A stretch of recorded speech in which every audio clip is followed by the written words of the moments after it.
Thank you. Now to the fifth week of testimony in the Karen Reed retrial. The defense questioning a key expert's credentials late this afternoon. Investigative reporter Ted Daniel explains why Karen Reed was not happy with what she heard in court. On her way out of court, Karen Reed accused the prosecution of springing new information at the last minute. That came through a witness named Shannon Burgess. Burgess testified about data he collected from Reed's SUV and John O'Keefe's iPhone.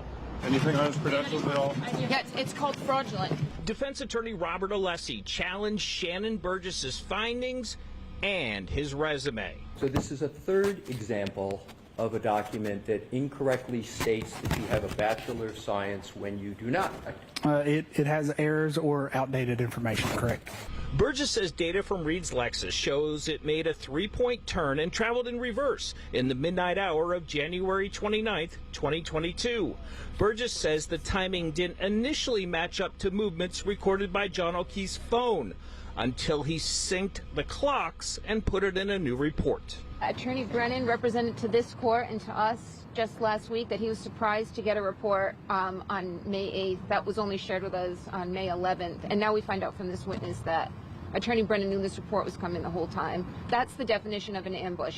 Scientists from a DNA lab in Virginia testified that DNA belonging to O'Keefe and two others was found on Reed's taillight. And a hair found on the right rear quarter panel of the vehicle was a potential match for O'Keefe or any relative on his mother's side. And if a maternal nephew lived in the same residence and had access to the same SUV, couldn't exclude him either, right?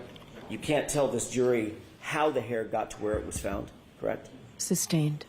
Shannon Burgess will be back on the stand. His boss is also expected to testify as the prosecution tries to create a minute-by-minute timeline of what law enforcement says happened to John O'Keefe.